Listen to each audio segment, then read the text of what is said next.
Hi, welcome back to the Story Lady. Today we'll be reading Moosetache by Margie Pelletini. Moose had a problem, a horrible, hairy, prickly problem. It grew right below his nostrils and just above his upper lip. A moosetache. Now, not a few spare hairs or a shy little stubble.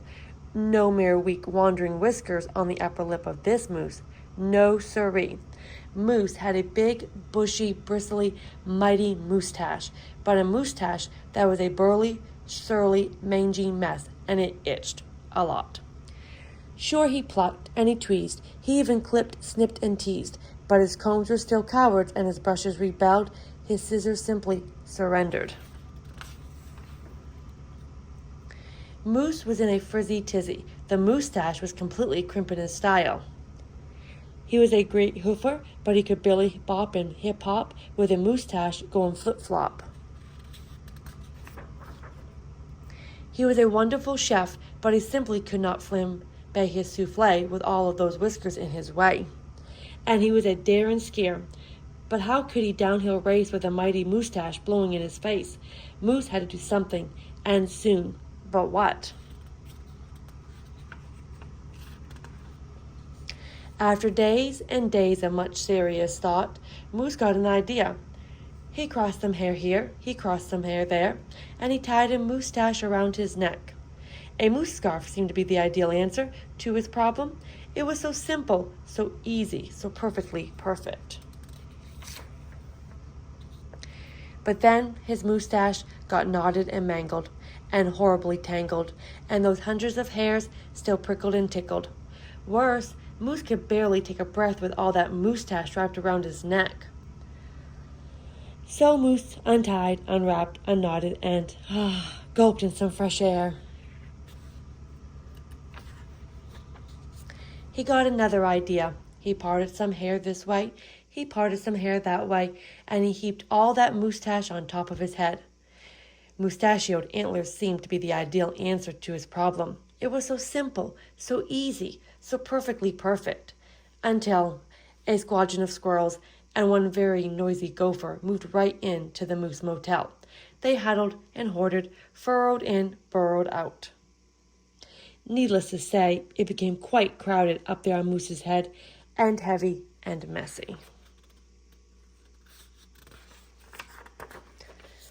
And very, very noisy. The squirrely chitting and chatting, squeals and squats woke Moose every morning before the crack of dawn, and that gopher was giving the moose one hairy headache. Moose needed his sleep, he needed his rest, he needed his privacy. Moustachioed antlers, nuts, said Moose, so he unparted and unpiled, untwisted and untwined, and said adios to the hairy horns. But now what? What? The miserable moose took hold of a hunk of hair, and he wrestled it, then roped it. He tethered, tied, tamed.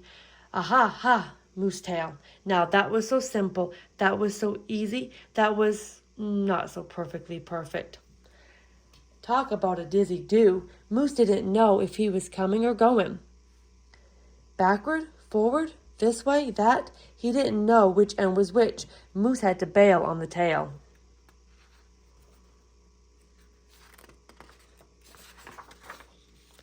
And so he thought and thought and thought some more, but no other idea was a worthy winner. Braids were a bother, a moosetache sweater, too sweltering. Net not. Poor Moose, his problem was truly terrible, unbearable, just downright sad. He felt so alone, he didn't know what else to do. Then call it fate, call it destiny. It was probably dumb luck. But one day, Moose tripped on his moosetache and just had no time to duck. Oomph! Pardon me, they both said as they bumped. Then they blinked, and they stared, and their hearts went thump, thump. She was a moose with a bouffant so bodacious, outrageous, well, it was just plain old big. Hair after hair piled higher than high, a skyscraping dew of glorious curls, a tower of swirling twists and twirls. She was simply splendid, stupendous, absolutely superb. Of course, Moose had to ask how she did what she did to get such a do. Miss Moose winked and then whispered just a little clue. So, she helped. He fiercely plunged a hoof into a fat pot of the white gooey goop, and carefully, oh so carefully, they glopped, and they plopped, they pasted and they pressed, they coaxed and curled every truly unruly wayward whisker.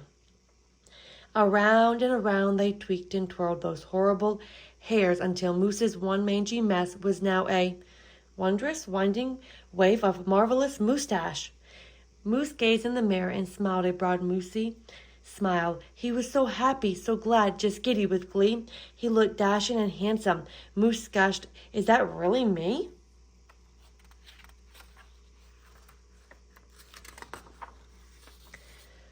With not a care for one hair, the moose pair boogied and bopped. They skied downhill, even uphill, and their cooking was hot, hot, hot.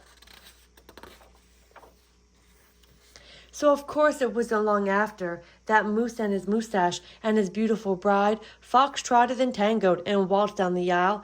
Good hair days, bad hair days, they vowed to love and to cherish, and with hearts heaped with love and pots filled with goop, they both sighed, "I do," glue, and promised never to part. It was so simple, so easy, so perfectly perfect, and it stuck. The end.